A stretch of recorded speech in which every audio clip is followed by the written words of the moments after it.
Basi tunaanza na Mazingaumbwe kutoka kaunti ya Bungoma. Je, umewahi kusikia adhabu ya mwizi kufanywa kuwa na sifa ya kitu alichoiba?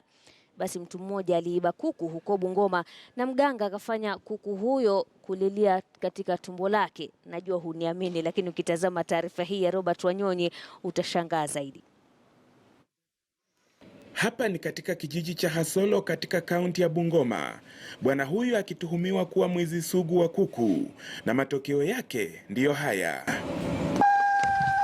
Yadaiwa kuwa jamaa huyu alihusika kwa kisa cha wizi wa kuku wa jirani yake wiki 2 zilizopita.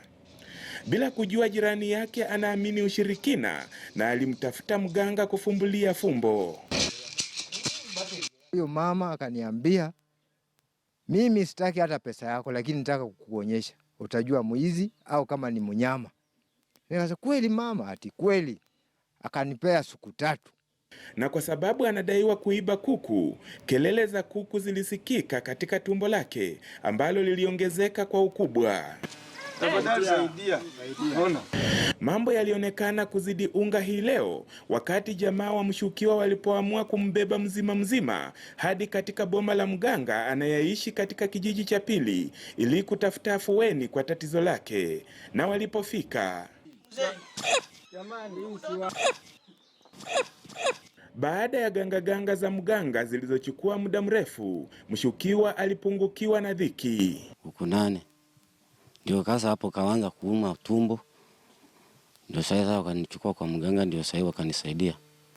Sasa nasikia mzuri. Yadaiwa kuwa jamaa zake walilazimika kulipa malipo fulani kwa mganga huyo, ndiposa mshukiwa huyo akapata afueni, huku akionywa dhidi ya kushiriki wizi. Unasikia kama kuku zinaungurumia kwa tumbo, hata tukashindwa huyu mtoto kuku zinaungurumia kwa tumbo, kuenda kwa nyumba yake tunapata kuna manyoya ya kuku.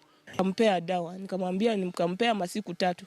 Nikakuwa hapa siku ya leo, wakakuja kwangu sasa wamebeba kijana analia, makuku inaguruma kwa tumbo.